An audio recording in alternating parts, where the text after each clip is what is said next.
of the Flourishing as a Total Woman free virtual workshop series. My name is Sherica Hymes, and I am the founder and host of the Total Woman Summit. Thank you so much for joining us today, and we have an exciting guest and conversation. So today we have with us Megan Turner, who is a senior manager at Ernst Young, and we are going to be discussing COVID-19 versus our personal finances. So listen, this is going to be the discussion of the week as we talk about this virus versus our personal finances and the impact that it's having on us economically and our finances and probably every area of our life. So I'm super excited to get into this discussion. For those of you who are new to the Total Woman Summit experience, the summit was created to educate women, to empower women, through education, connection, and community. And in commitment with our desire to educate you, we are going to talk about money today. So the rules of engagement are as follows. This is a conversation. While you can only see us, there's a room full of people. We are almost at maximum capacity for this session today. That's how we know that it's a topic that you want to discuss. So you can start dropping your questions already and the Q&A using that. And as we go through the conversation today, we'll be answering those questions. So don't wait until the end. So you want to go ahead and start dropping them now. And we also have my good friend Shamel, who will be navigating through the chat, making sure that she captures all the good nuggets and wisdom that Megan dropped for us today. So as I have already said, we are going to be discussing COVID-19 versus my personal finances with Megan. So let's get into it. Hi, Megan. How are you? Hi, Sherica. I'm well. How are you? I'm doing well, thank you. Tell us a little bit about yourself. Sure. Oh, goodness. I'll try to give you the abbreviated version, but I am Megan Turner. I'm a senior manager with Ernst Young in the financial services advisory risk practice. I've been in financial services for over 10 years. I focus largely on larger financial institutions, but my interest or commitment on this topic is I've been passionate about financial literacy for some time. I've served different nonprofit organizations in the financial literacy role, and I've built content around this topic, all really aimed at helping women, people of color, anyone really who wants to become more educated, get more informed, because it's very important to know about your money. Other thing I will tell you anecdotally, I had my first briefcase when I was 10. Before I was using spreadsheets, I was always counting money. And I've always believed in the importance of saving, not only for, I would say, independence, but also just in terms of being prepared. So I'm really excited to have this conversation today. I love that you positioned it as a conversation because I do look forward to your questions about really what's happening to us right now and how we think about the financial impact of COVID on us as individuals. Thank you so much. Well, again, we're so glad to have you today. And if I may say so, you look so beautiful today. Looking Thank so you great. for that. I don't know how she's managing I did put on color on purpose so I could pop a little bit. Normally, I may have on a t-shirt, maybe. Listen, I had to do everything to not to resist putting on a t-shirt today. I was like, probably not appropriate. People may want you to be a little bit more formal when you're talking about their finances so they can take it seriously. So, absolutely. Yeah, absolutely. So let's get into it, Megan.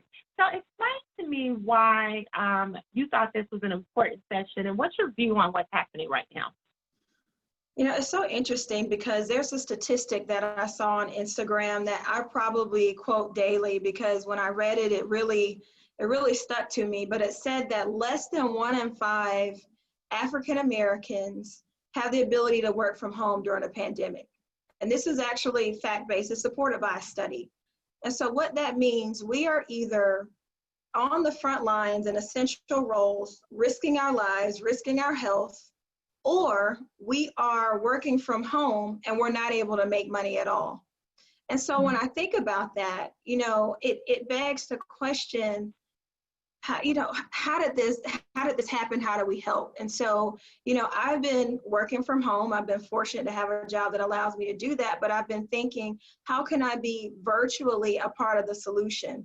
So when you reached out with this topic in particular, it's one of the more relevant things to be talking about right now in terms of issues that we need to be addressing. So I think as women, I think as Black Americans, this is a topic, if there's any topic to spend some of the extra time that you may have, it really is getting up to speed on financial literacy. And I love how you said it in the description, making money make sense again, because we have to be intentional right now, because that statistic is really disheartening, because those types of impacts, when you get behind financially, those impacts last. They last sometimes years and years and years. You can be trying to come from under this kind of challenge. Thank you, thank you, thank you. So Megan, you mentioned that statistic that's backed by a study, so it's not fiction, that's not a myth, that's real. 1 in 5 Black Americans do not have the ability to work from home or make money during this time. So what do we do now? I mean, how do we get here, basically, Megan? How do we get to these statistics? Share with us that. You know, it's interesting because I think there's two things. I think one, there's lack of preparedness. You know, I think we are the least likely, Americans in general, race agnostic, we don't save money. Yeah, I read a statistic that said maybe the average American household has less than $1,000 saved, right? So what can you do with that? That won't take you far. I think part of it too is, really not having a plan. So, as I mentioned, I work with large institutions. Most of them have what we call business continuity plans. They stress test their situations. They look at how much capital do we have to withstand certain types of disruption. They look at different scenarios that might impact their ability to withstand. Why wouldn't we do that for individuals? Right? So in terms of being prepared, how do we stress test our own environments? Let me ask you a question, Megan. You mentioned that we don't save money. Why is that? Is that because we're reckless? Is that because we are unrealistic about what may or may not happen? Why don't we save money? Most people, in my experience, live above their means, and it just makes it difficult to save.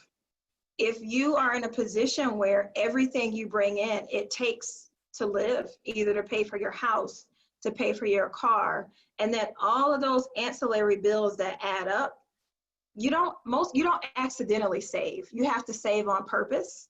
And if I poll the group right now, I would ask, how many people have a budget, right? Not a budget that you created a point in time that you created, you looked at, you never go back to, but a budget that you're actively managing. So on a period by period basis, you look at, here's what came in, here's what I spent, here's what I saved, here's my net position.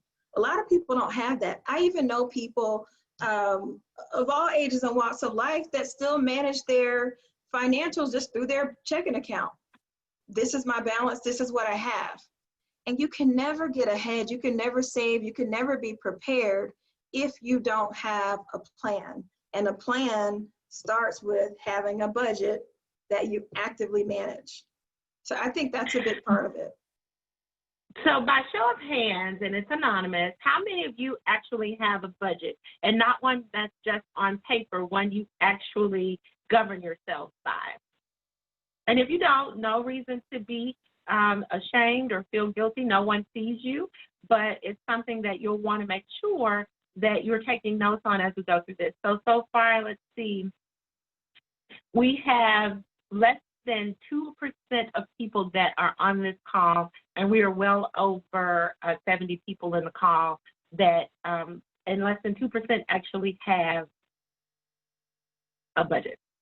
So I guess that actually reinforces. That's not uncommon. It's the reality, and I think that's why it's hard. That's hard to save. Mm-hmm.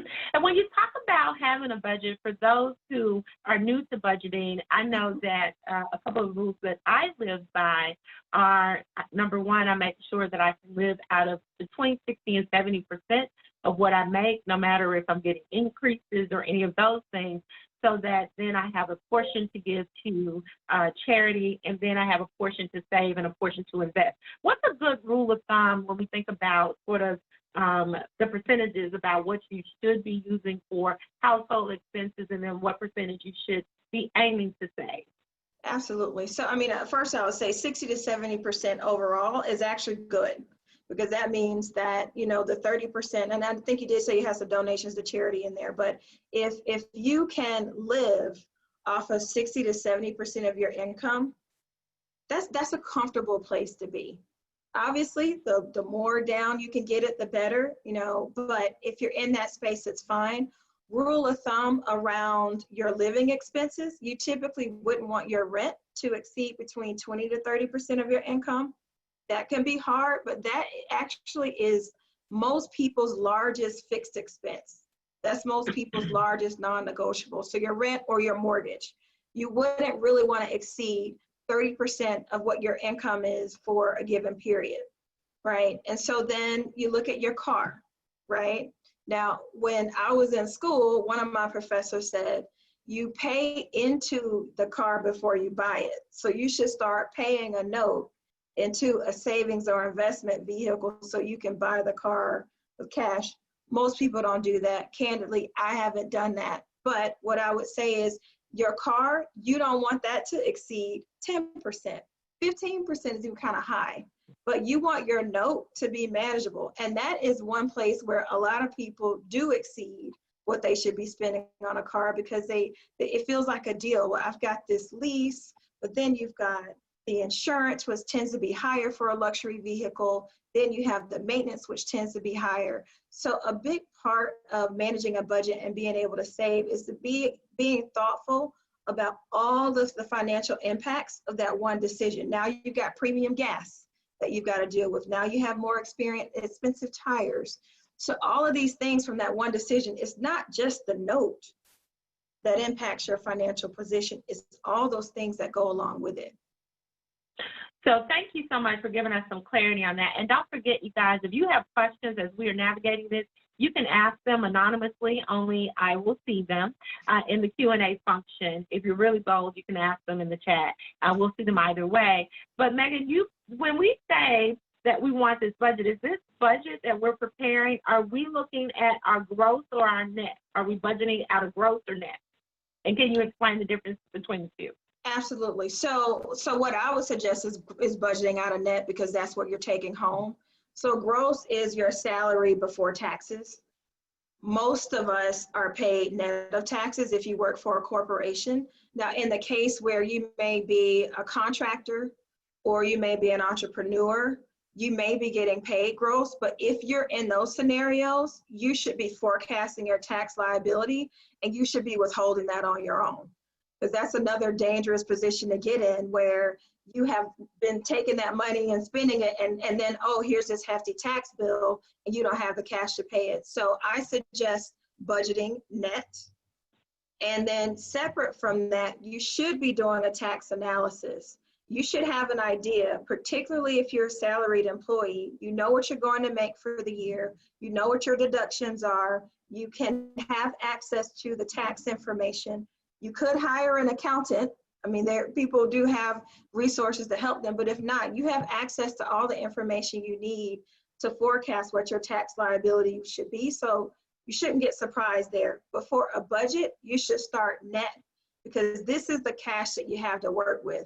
Uncle Sam is going to get his, so don't budget for money that you can't spend. So I would definitely start net.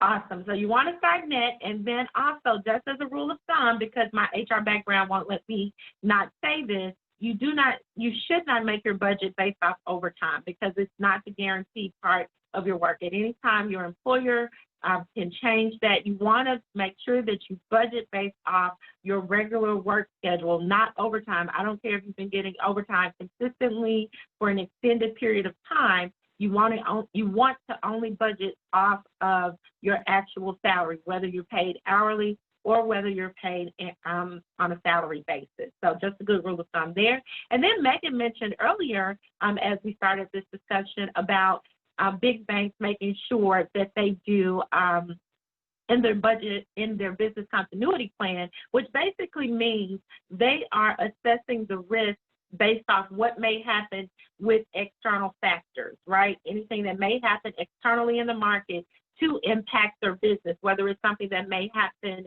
favorably or something unfavorably for them, because none of us need to plan for the best possible scenario, right? We need to plan for the worst possible scenario. So that's what we mean when we say business continuity planning. You can apply those same principles to your own personal life. For instance, that means that you should be doing what we like to call a SWOT analysis. And the SWOT is SWOT. It stands for strengths, weaknesses, opportunities, and threats. And in this particular conversation, you really want to be thinking about the threats when you think about your business continuity or your personal continuity planning. We just made up a word, PCP, Megan. We just made up a whole term, personal continuity planning, straight from the virtual workshop series. Yes. So, Megan, what kind of things should they be looking for and analyzing when they do this personal continuity planning?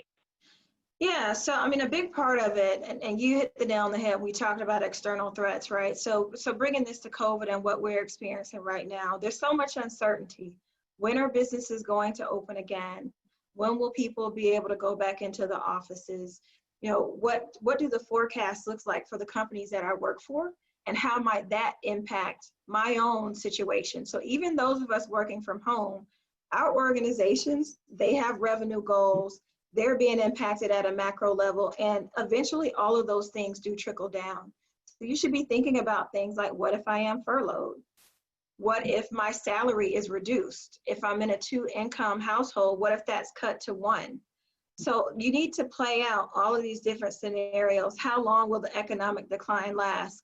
All of the financial analysts are saying we're headed towards a recession, possibly even a depression. The average recession lasts 11 months. The recession from 2008 lasted 18 months. So when you think about a scenario, can I go 18 months under economic pressure? How long can I go without a salary based on what I have saved? If I don't have savings, what then would I do? So, and when you go through that analysis, then you got to start thinking about not only the PCP, the personal continuity plan, but a part of that plan is the actions. So my salary is cut. Where can I cut costs? So then you've got to challenge that car. We have 2 cars. Can we get by with 1? Then you need to start renegotiate your bills. I know that's something a lot of people don't feel comfortable doing, but I'm telling you, and I'm sure my mom is somewhere on the line, but she always taught me, always ask the question. All they can say is no. And I can tell you guys for sure, fact, not fiction, I know people who have renegotiated their rent. I know people have renegotiated their insurance premiums. So now is the time to be confident enough to call them up and say, hey, they know what's going on. What can you do? How can you help? And this is a time where everyone wants to do what they can. It may be a deferral, but you need to be asking the question. Other things in terms, go ahead. No, go ahead. No, I was just saying that's so good. So other things in terms of actions, right? So we're in this PCP place. We're trying to figure out the things that we can do from an income perspective. How can you increase your income? It's a hard time to be negotiating with your company. However, there may be things, you have talents that you can do outside of the company. So now are times to think creatively. Many people have side hustles. You may be able to create one. You know, there's all kind of platforms now that help connect people with talent with people who need the help. Even if it's not something tangible like a product, you may be able to provide a service. Care.com, people go there and look for assistance and help with all kind of things. You would be surprised. So think about what value you have to bring outside of the home and try to find those things that you can do to help bridge the gap. Sell. You may have things laying around that you want to sell. Poshmark, Mercari, there are tons of platforms out there where you can sell unwanted things, new things with tags that this doesn't fit or I don't like how this looks. And then the last thing I would say is for the things that you have to have, find opportunities to buy low. So there are a lot of things on sale now. There may be some synergies you can get with buying things in bulk. But again, this takes intention. It takes strategy to see what the net savings would be for you. But you've got to know your position, and then you've got to go through each of those aspects of where you would be impacted and say, what can I do to make the change? Wow. And you've got to be willing to make the change. And you made a very valid point, so many actually, but one of the ones I think would be meaningful to our audience is, Megan, I shared with you right before we went live that one of my good friends called me and she had just received the news that she is being furloughed. And she's been with her organization for more than 20 years, which means she's going to get a really great severance package. I know the organization, they're going to give her a really great severance package. She'll likely get paid well into this time next year. But what should those folks that are married couples, what should their budget look like? Should they be budgeting off both incomes or should they be budgeting off one income? So this goes back to the whole concept of stress testing, right? You should understand what the scenario of a one income scenario looks like. You should have a view of that and how we can survive. The earlier in this, we talked about people being able to save, and people with dual incomes are just as guilty of this. So like, oh, now there's two of us, we have all this money. So they put themselves in a position where they need both incomes to live, right? So if you could live off of one income, that's great, that's ideal. But most people can't, right? So you need to budget, well, what will happen and then what will we cut? You know, a common practice that I've heard of is when people have dual income and they also have children, they have to weigh the cost benefit of one person's income versus the expense for childcare. So if again, that's a scenario. So if we cut back to one income and we reduce childcare in the home, does that offset things? Well, without knowing the numbers, I can't give you an answer to that, but that's one of the things that you should be thinking about. Okay, thank you. That's really good. And I just want to say, Megan, this is so great. We have so many questions. This information is exactly what people need right now.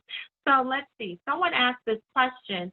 For self-employed people, how much should we put aside for taxes percentage-wise? I can answer that question for you because I am an entrepreneur and I am self-employed, and I do not have a side hustle. I have a real business. It is structured as a real business, which is something that I really truly promote. If you have a side hustle, that's fine, but if you are self-employed, that needs to be set up differently. So I actually have a CPA, and she makes sure that I pay my taxes quarterly. But we can't answer that question for how much you should set aside for your taxes. You'll need to consult with a CPA or a bookkeeper to give you that information. Megan, do you agree as the professional? 100%.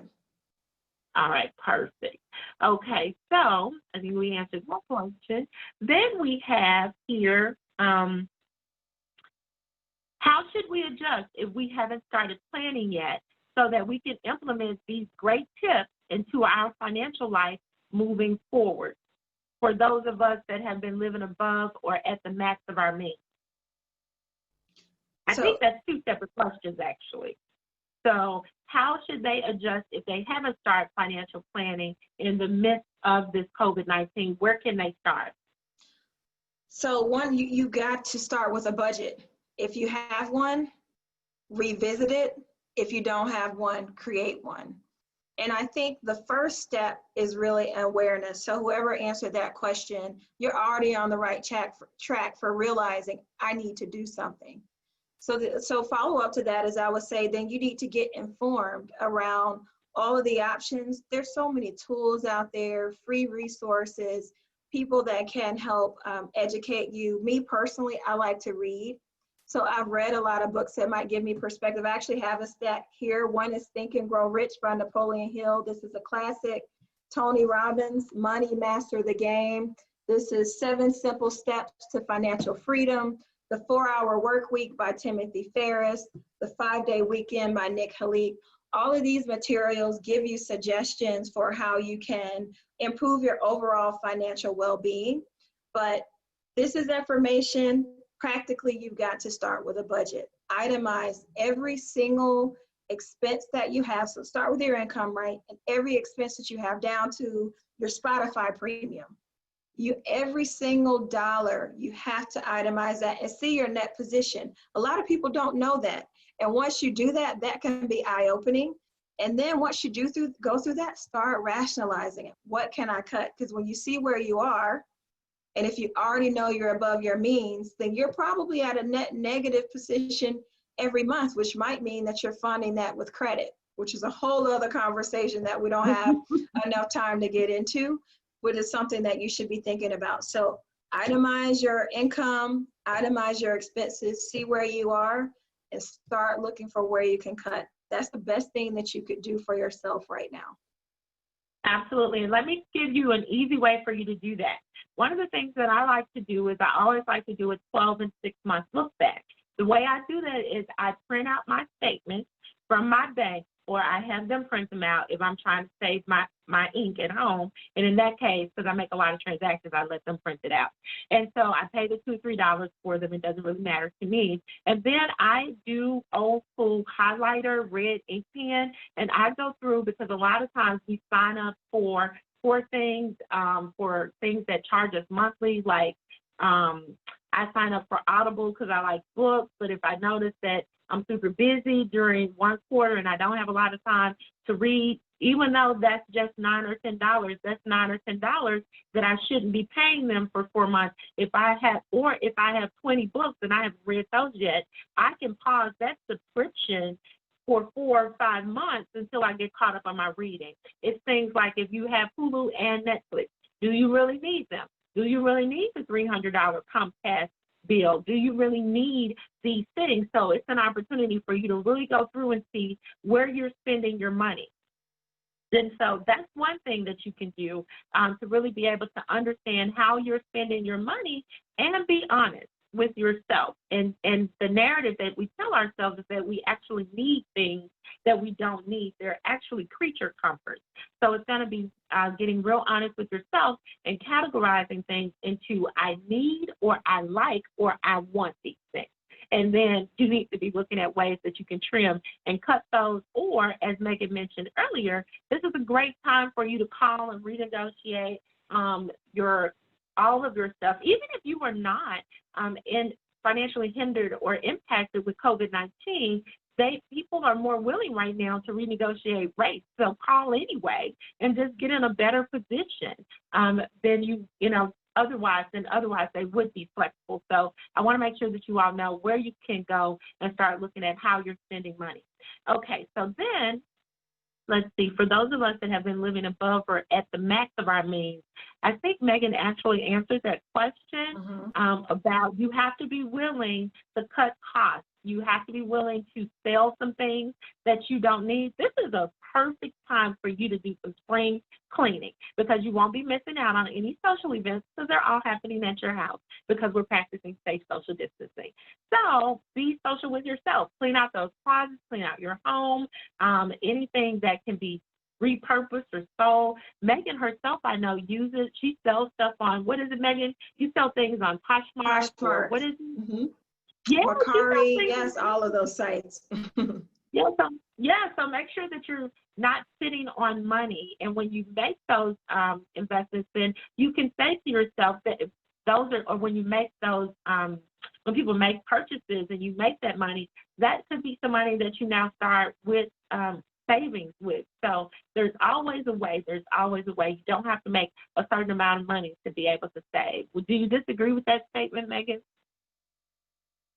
No, absolutely. One of the things I tell people, I'm like, who's more wealthy? The person who makes $100 and spends makes $100 and spends 50, or the person who makes 100,000 and spends 100,000, right? It's the person that makes $100. And that's sheer math. So, it's definitely never too soon to save. There's never too small an amount to save. And there are lots of tools out there. Sherica, you talked about subscription services, which is a very popular way to make money now. But there are services now that will help you identify all the subscriptions you have and cancel them for you if you're not being mindful. So there's so many tools at your disposal to help you be better at managing your finances. And you just have to look. That's good. That's so good. And this next question actually takes us into our next topic, which is, what about retirement plans and investments? I think you and I both spoke about this last week as we were preparing for this topic, as well as our evening speaker today, was a lot of people are getting really anxious about their retirement plans, their investments, their pensions. Can you talk a little bit about that? Yeah, I completely understand being concerned. I think your level of concern may vary depending on where you are in the cycle. Like if you're closer to retirement and all of a sudden your account has been wiped out, I mean, that's really tough. And I honestly don't have the answer for you on what you would do. I mean, but this reinforces the importance of diversification. So you can't have all of your eggs in one basket, no matter what that basket is. You can't depend on your company. You can't just depend on one source. Now, for people who have some runway before retirement and maybe feeling the itch to pull everything out, I would caution you to not do that. The reason I say that, one, I mean, history has shown us the markets always rebound. They rebound and oftentimes they hit new highs. I know it's hard in the valley to see that, but that's actually true, and you can research that, on your own. So I would caution you about just taking everything out, because then if you're not savvy and not being advised, what are you going to do with it? And I know one of the benefits of the CARES Act is you can remove money from your retirement. You can borrow it from yourself, essentially penalty-free for 3 years. But if you are not fiscally responsible enough to manage your finances now, think about the likelihood in 3 years you'll be able to pay it back without penalty. You're essentially creating a new bill with your own money. So I would only do that if I had a plan. Now, when you're looking at your cash flow and you're looking at your budget, it could be prudent to pull back on your contributions, because right now, cash and capital is king. But I would not go below a company match if that's something I'm getting. So the future doesn't go away because of what is happening with COVID. So you still want to prepare. I would suggest not being rash. I will tell you, investments, I'm not the expert on that. So I would suggest you also get an advisor if you don't have one. I mean, you guys need to think about financial health, just like you think about mental health, just like you think about physical health. You have to invest. I was at a session with a woman. I wasn't getting some feedback I wanted. And she looked at me and says, well, pay someone. And, that's a revolutionary thought. But if you know that you struggle financially, pay someone. And now everyone's working virtually. You can get help for little or nothing. And even that little bit of accountability that you may pay $50, $100, $200 for, the dividends for you in the long run is worth it. So don't be scared to invest in that. That is so good. And I want to just extract a couple of things that Megan said. But before I do that, I want to tell you guys something.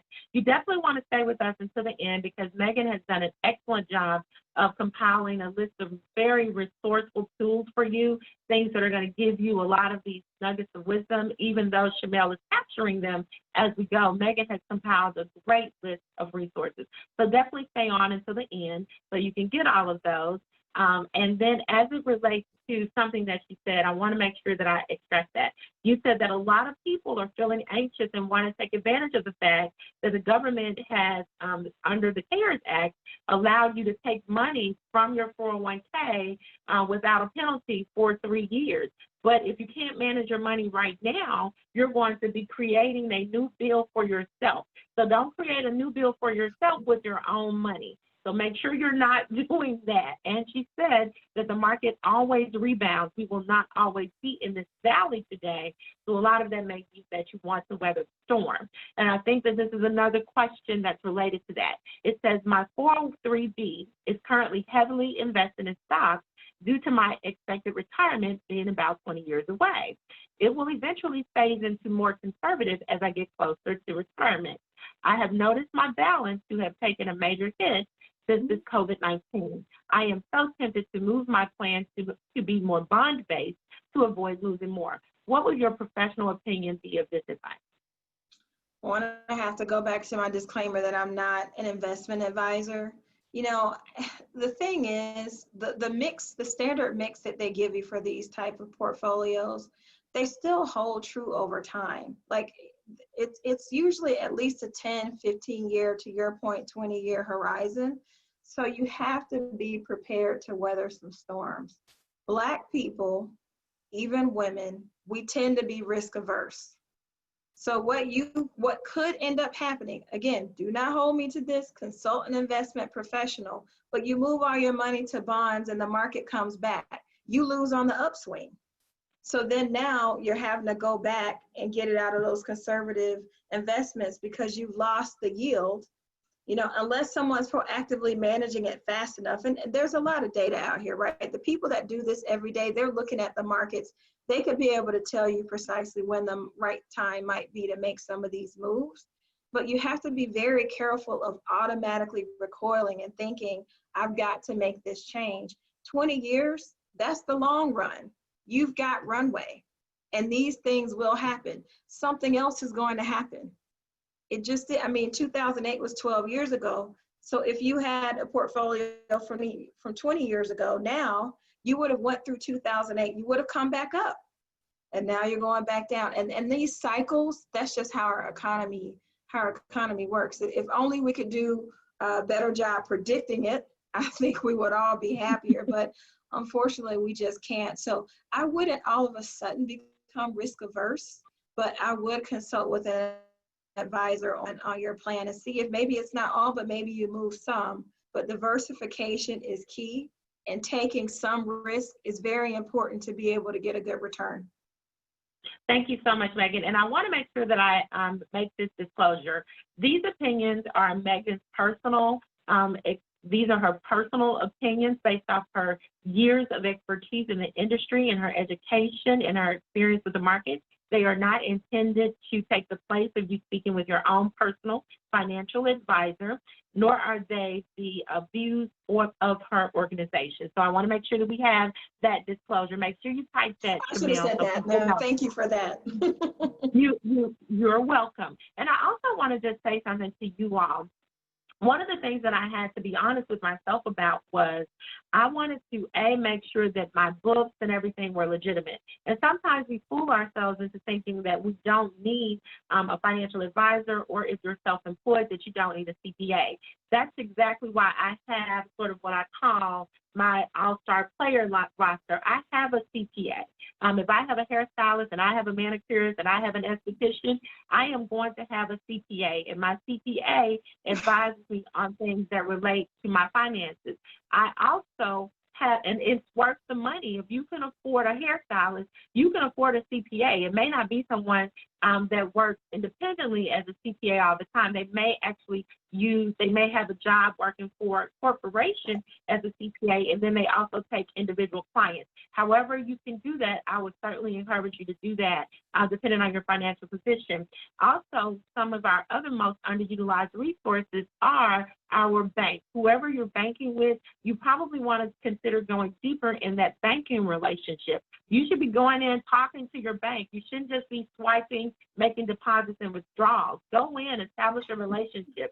Ask them who you can talk with about your finances, and have conversations with financial advisors, even about the way that your 401k funds are being invested. A lot of people blindly take a back seat and sort of blindly invest with their 401k. They just let their companies choose what those investment options are. You need to get actively involved and engaged with that, and go sit down with an advisor. And if you work for someone, they typically offer those services for free to you. So I would encourage you to get involved in your finances. You cannot take a passive position there. So that's just something I wanted to make sure that you all understood. Okay, we have another question. It says, is the 10-10-10 financial plan still legit? 10% tithes, 10% pay yourself, etc. The thing is, there's so many methods, right? And if you follow Dave Ramsey, if you follow Susie Orman, you could follow David Bach. All of these, I think they are as relevant and legit as they are as you follow them. Do I think they work? I do. I think anything you do that's intentional around your finances that will result in you managing your money and saving money works. It's like saying, does Orange Theory work versus going to the gym versus running outside? They all work if you're dedicated to exercising and you're dedicated to eating right. Apply those same principles to your financial health. Do you have some approach for knowing, if I ask you today, how much money am I going to make this year? How much money am I going to save this year? If you can answer those questions, the method that you use in between, it doesn't really matter. So I think the legitimacy of it really is in you and how you execute it. That's good. So good. So let's go ahead and ask our next question. How do we prepare for the future, Megan? Yeah, so that's an interesting one, right? Because so we've talked through some of the things that we need to deal with right now and what I would call basic blocking and tackling. Forward looking, one, you need a vision. You talk about having a vision for life. People are making vision boards on Pinterest, having vision board parties. And all these pictures, there may be one cutout about money, right? But you need a separate and distinct financial vision. And it can't just be about retirement. It's about, what does my financial health look and feel like? So for people who like to travel, many of them will designate part of their funds to be able to travel. That has to be a part of their financial vision. And not only do I want to travel, when I get there, I want to stay in a nice hotel. I don't want to have to be shuffling around and trying to figure out things. So your financial vision needs to be aligned with your lifestyle and what you can afford. It needs to be aligned with your budget, but it needs to give you the things in life that will bring you joy. So I also don't want you to think that I'm asking you not to live because you're managing your money. That's not what I'm saying at all.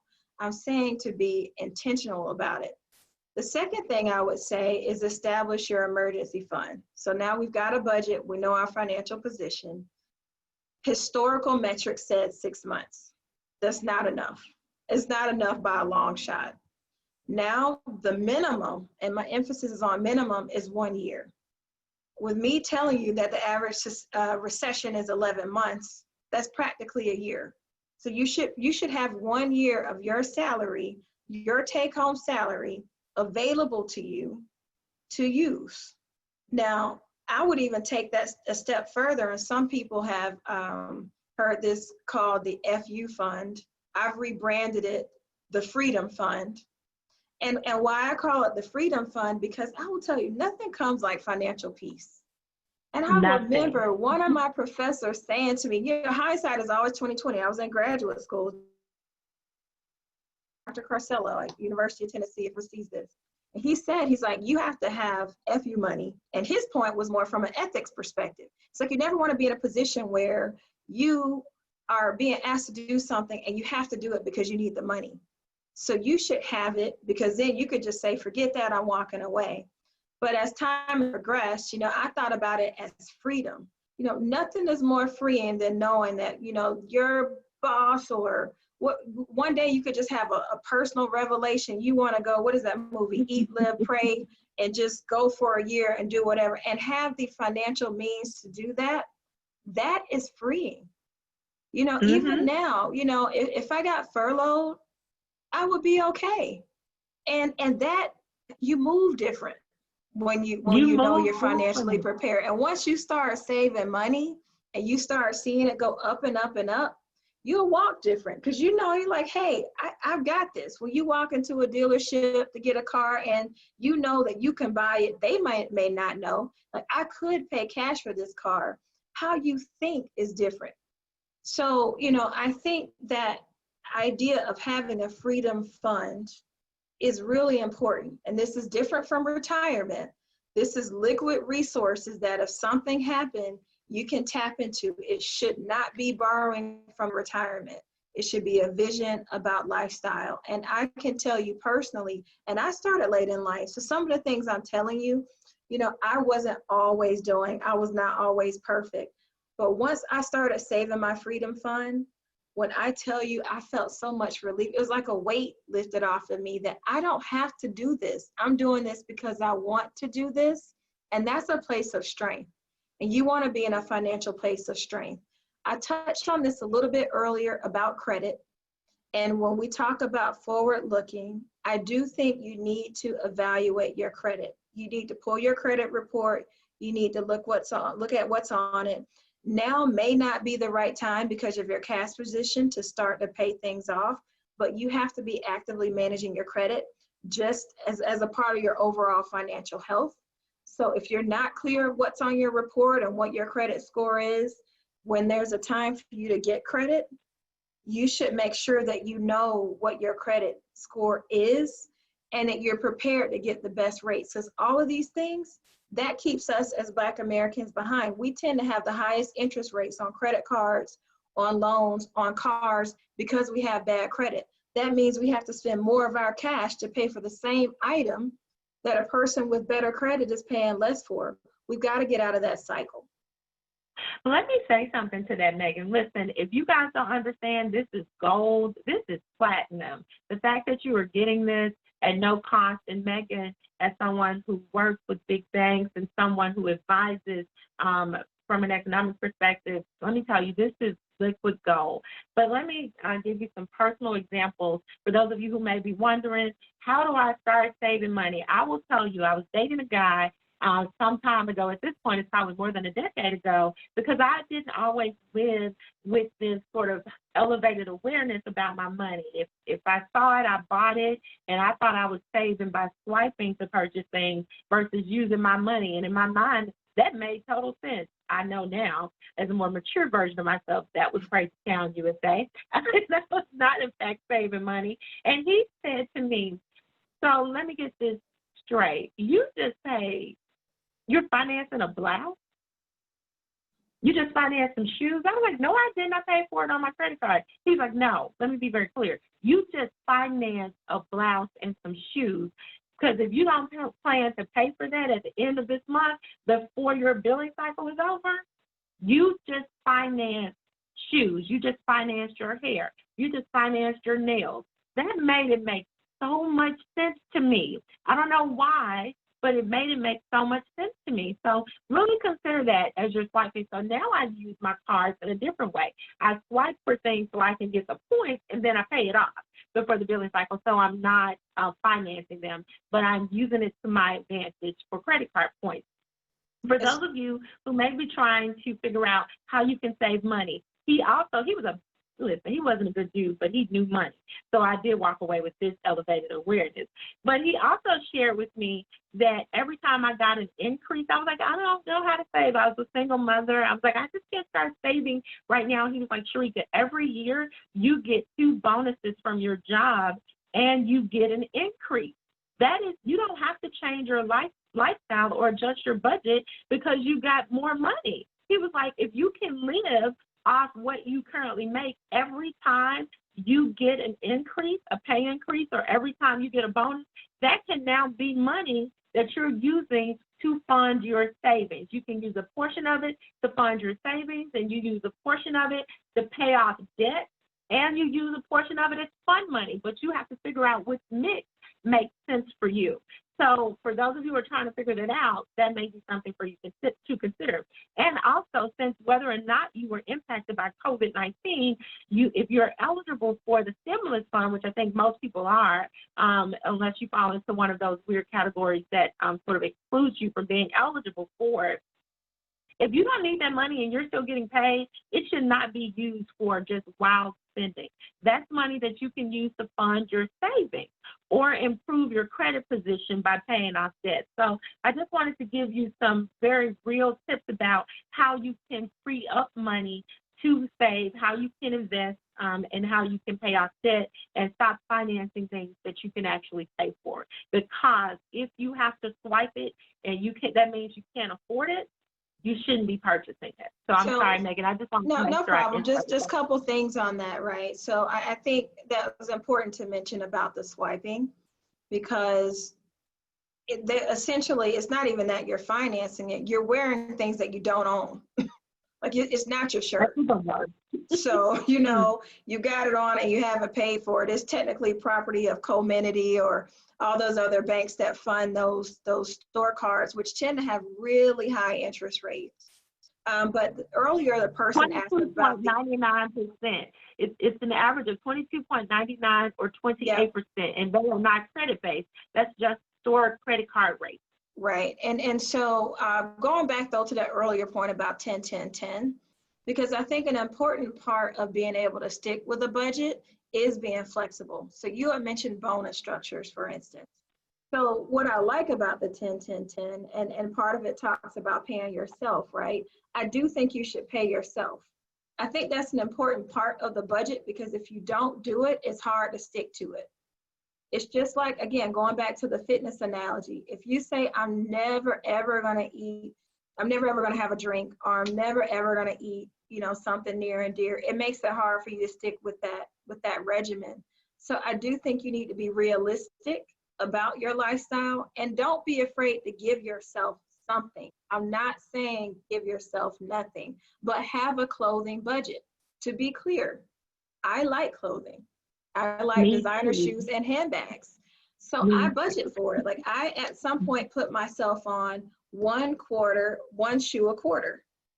And I had to be judicious about making sure this was the shoe that was special to me. But that was a way for me to be fiscally responsible, but still reward myself for, working hard and having the things that I want. Because I think a trap that we fall into, and I have been victim of this before too. I work hard, so I deserve this and I can have this. But what I can tell you that everyone on this call deserves, and that's financial freedom, and that's financial peace. And that will be 10 times more rewarding for you than any tangible item. So when I think about, had I saved how much I have in my closet in shoes, if I was looking at that number in my bank account right now, it would mean something different than looking at it in shoe boxes. So be balanced, reward yourself, but don't go overboard and thinking, because I work hard, I can have this. It's like, I love the fitness analogy, because people that, well, I ran 10 miles a day so I can have a cheeseburger. That it's that same mentality. And it's like, eating that cheeseburger undermine all the work that you did. How many calories did you burn, and how many calories are in that burger? So I think all of this is an element of balance, but I think you've got to reward yourself, but you have to be disciplined. That's so good. And so how do we then, Megan, let's talk leveling up in investments let's try to do that in less than 2 minutes. Okay. Leveling up in investments. So leveling up in investment, do you have the funds to invest? So now that we've gotten to the point, we've got funds to invest, you guys, I can't say this enough, you have to have an advisor. You have to. Now, there are apps out there that can get you started. I think I saw one in the chat as I was scrolling, Robinhood. Like, I think there are tons of things out there, Acorn.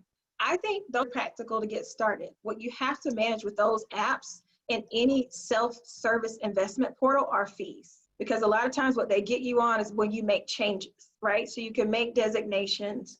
And again, I'm not familiar with all of these products because I'm not using all these products. I have an advisor. But if you were doing these things for your own, you got to pay attention to the fees that you're spending. But I think those are easy ways to start. So like the Acorn app, I believe, rounds up your amount, rounds up your spending, and then puts the extra money into certain funds. I think those are great things to do to get started because that encourages your motivation. What I will tell you is over time, that's not going to be enough of a strategy because you've got to have a meaningful amount to invest to get a return, and you really need direction. Because the people who study the market, there are trends, there are patterns, there's data that supports places you should put your money. And those apps, they're not designed for you to generate wealth, right? They're designed for you to create some immediate return. So you've got to be mindful of that. But do I think they're a great start? I do. So that's kind of like level one. But then when we talk about leveling up, when you are getting direct advice for where to put your money, that's the best place you can be in terms of being able to invest.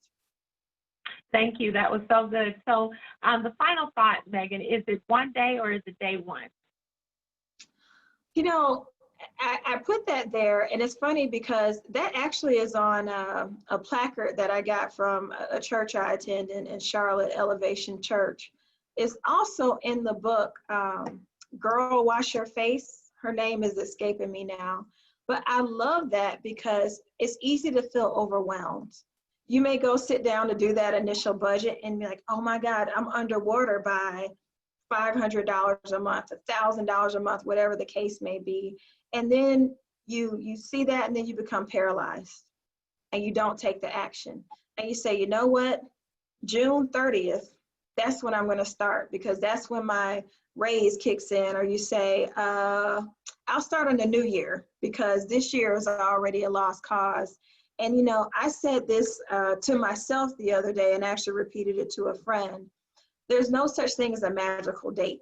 We have to stop believing in magical dates. The day is today. So when I say, is it one day or day one? Today should be day one. So let's just say you don't have the time tonight to work on your budget. Challenge yourself, can I do it tomorrow? If I can't do tomorrow, can I do it Saturday? But don't make some artificial date out in the future that you're going to get your financial life together. Because again, I can't say this enough, you all deserve financial peace and financial freedom, and you won't get it until you take control of your financial health. So start today, make today day one, or someday very near in the future, but do not delay, don't wait. COVID is here. The impacts are going to be around for a really long time. So you really need to start to take action. Well, Megan, this has been so incredibly helpful. Again, I would encourage those of you that are on the line to make sure that you stay with us because we have more information for you. And I want to give you some final closing remarks. But you should see my screen. Can you see my screen, Megan? Where I have shared the resources? I can. Awesome. For each one of you, I strongly encourage you to screenshot this. Make sure that you screenshot it and save it and share with a friend. I would also encourage you, if just like we do with our diets, I would say it is okay for you to get an accountability partner to help keep you honest. With my friends and I, we talk about investments. We talk about everything from fashion to investments to relationships to faith, you know, just everything that happens in our lives. But we hold each other accountable too. If we know that we're going through a season where we're like, let's save more money, then we're not on the phone inviting each other out for dinner. We're not kicking it as much. We may say this is a no-spend weekend, which was a really good term that I got from Letitia Plummer, who will be with us this evening. She said, you know, you have to have some no-spend days where you have designated that I don't spend money, but then you don't try to make up for the days you didn't spend money on spend days either. So, you know, it's just to make his point about running the 10 miles and then eating the cheeseburger. You cannot undermine the work that you put in place. So make sure that you pay attention to these things. Make sure that you guys screenshot this. And when we do our recap in a couple of weeks, we'll make sure that we definitely, we have 5 things in chat. You guys are really, hold on one second. Let me get this. Hold on. Let me see how I can do this. I'm going to stop sharing so your chat can be definitely anonymous. Okay. All right, some questions. Those questions we actually have already answered. So you guys should have had an opportunity to take advantage of that. And then we have already put in our chat how you can follow Megan. Make sure that you follow her. And if you found this session to be really helpful, make sure that you shout her out on Instagram and be sure to tag us too at Total Woman Summit and at Sherica Hymes. On both Facebook and Instagram. I think that Megan has done an amazing job, and judging by what's in some of my chat, my personal private chats, I can see that you guys feel the same way. Now, if I need you all to do me a favor, if you can help with this initiative. I am a member of one of the committees for the United Way called Women United, and we have a program right now where we are, I'm trying to get back to it, hold on. This technology is tripping today, folks. I really need you guys to have some grace for me because this technology is tripping. So I am going to share my screen, and I need you guys, if you can, we are doing a campaign called 20/4/20, and I need you all to take for COVID relief. We are trying to provide masks to our essential workers. This particular campaign will benefit the Salvation Army. So for $20, we will give 20 masks. So if you guys will help me do that, it would be so helpful for me. If you will help me do that, screenshot this. You can text COVID relief to 91999. Again, that's COVID relief to 91999 to help. And I just want to say thank you all for joining us today. It's been so great having you. Megan, thank you so much for sharing your wisdom, giving us the gift of your time and expertise. And thank you all so much for sharing your afternoon with us. We look forward to seeing you tonight for our second Money Talk at 7 p.m. with Letitia Plummer. Have a great rest of the day. Goodbye. Thank you for having me. Bye, everyone. Bye.